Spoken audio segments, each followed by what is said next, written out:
Hi friends, வணக்கம் and welcome to எங்கள் வீட்டு சமையல். நம்ம இன்றைக்கி வந்து பைனாப்பிள் கேசரி சூப்பராக எசன்ஸ் எதுவும் ஆட் பண்ணாமல் பைனாப்பிளோட அதே சுவையில் எப்படி செய்யணும் அப்படின்றத நம்ம பார்க்க போகிறோம். வாங்க வீடியோக்குள்ளே போகலாம்.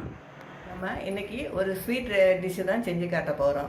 இது எந்த காலத்தில் எத்தனை ஸ்வீட் ரெசிபி வந்தாலும் இது இல்லாத கல்யாண வீடோ விசேஷங்களோ இருக்காது.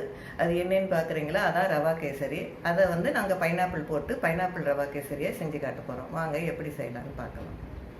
பைனாப்பிள் கேசரிக்கு நம்ம வந்து ரவை, சர்க்கரை, தண்ணி இதோட ரேஷியோ வந்து கரெக்டாக ஞாபகம் வச்சுக்கணும். அதுக்கு வந்து இந்த 1 2 3 மேஜிக் நம்பர்ஸ் நம்ம ஞாபகம் வச்சுக்கிட்டோன்னா அதை மறக்கவே மாட்டோம். 1 பங்கு ரவைக்கு 2 பங்கு சர்க்கரை, 3 பங்கு தண்ணி, இந்த மாதிரி நீங்கள் எடுத்துக்கோங்க. ரவை வந்து வறுத்த ரவையாக வாங்கினாலும் நீங்கள் வந்து ஸ்லோ ஃப்ளேமில் நெய் விட்டு நல்லா அதை வந்து வறுத்து எடுத்து வச்சுக்கோங்க. அதுக்கப்புறம் நம்ம வந்து பைனாப்பிள் வந்து 1 கப்பு குட்டி குட்டியாக நறுக்குனதை எடுத்து நம்ம அரைச்சிக்கிட்டோன்னா இந்த மாதிரி 1/2 கப் வரும். அதை வந்து நெய்யில் போட்டு ஃபஸ்ட்டு நம்ம நல்லா வதக்கிக்கணும். இந்த மாதிரி பைனாப்பிள் வந்து நல்லா பழமாக இருந்தது அப்படின்னா உங்களுக்கு கேசரி வந்து சூப்பராக இருக்கும். அதாவது ஃபுல்லாக எல்லோ கலரில் இருக்கிற பைனாப்பிளாக நீங்கள் வாங்கினீங்கன்னா நல்லா வாசம் வர வரைக்கும் நீங்கள் வச்சுருந்து அடுத்த நாள் நீங்கள் அறுத்தீங்கன்னா உங்களுக்கு கரெக்டாக இருக்கும். ஸோ ரவை எவ்வளோ எடுக்கிறோமோ அதே பங்கு வந்து நம்ம பைனாப்பிளும் எடுத்து அதை வந்து அரைச்சிக்கிட்டோன்னா நமக்கு வந்து பாதி அளவாக வந்துடும். இப்போ இந்த பைனாப்பிளில் வந்து அரைச்ச பைனாப்பிளை நல்லா வதக்கிட்டு நம்ம வந்து 3 பங்கு ஹாட் வாட்டர் நம்ம வந்து ஆட் பண்ணுறோம். சைட்லேயே நம்ம வந்து கொதிக்க வச்சுருக்கோம் தண்ணி, 3 மடங்கு தண்ணி. அது கொதி வந்தோடனே நம்ம வந்து இதில் ஆட் பண்ணி நம்ம மிக்ஸ் பண்ணிக்கணும். இப்போ இதில் வந்து கலருக்காக நம்ம வந்து மஞ்சள் தூள் தான் சேர்க்குறோம். இது வந்து நல்லா கொதி வரணும்.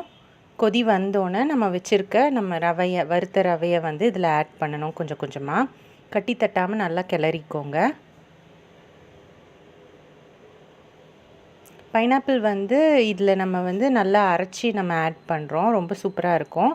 சப்போஸ் உங்கள் பைனாப்பிளில் வந்து இனிப்பு கம்மியாக இருந்ததுன்னா அதை கட் பண்ணி கொஞ்சமாக மேலே சர்க்கரை தூவி கொஞ்சம் நேரம் வச்சிட்டிங்கன்னா நல்லா ஆகிடும். அதை வந்து நம்ம அரைச்சி சேர்த்துக்கலாம். இப்போ பார்த்திங்கன்னா ரவை வந்து நல்லா வெந்துடுச்சு. ரவை நல்லா வெந்த பிறகு தான் நம்ம வந்து சர்க்கரை ஆட் பண்ணணும். ஸோ இப்போ வந்து நம்ம 2 பங்கு சர்க்கரை ஆட் பண்ணுறோம். எந்த ஒரு ஸ்வீட்டுக்குமே நம்ம வந்து இனிப்பு 1.5லேருந்து 2 மடங்கு நம்ம ஆட் பண்ணுவோம். ஸோ அதே மாதிரி நம்ம ஆட் பண்ணிக்கலாம். இது பைனாப்பிளும் நம்ம கலக்கிறனால 2 மடங்கு இருந்தால் தான் கரெக்டாக இருக்கும் இனிப்பு. உங்களுக்கு ஜாஸ்தின்னு தோணுச்சுன்னா நீங்கள் கம்மி பண்ணிக்கோங்க சர்க்கரையை. இப்போ நம்ம வந்து ஏலக்காய் தூள் சேர்த்துக்கலாம்.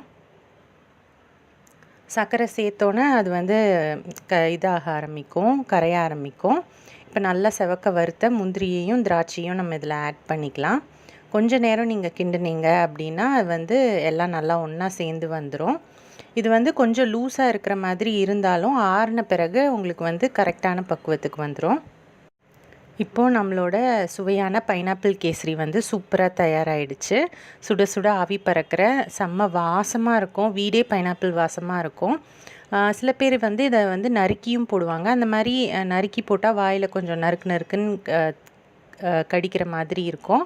அதனால் நாங்கள் அரைச்சே போட்டுட்டோம். ஸோ இது வந்து ரொம்ப சுவையாக இருக்கும். பைனாப்பிள் வாசத்தோட செம்ம டேஸ்டியாக இருக்கும். நீங்களும் ட்ரை பண்ணுங்கள். ட்ரை பண்ணிவிட்டு உங்களோட ஃபீட்பேக்கை எங்களுக்கு கமெண்ட்ஸில் போடுங்க.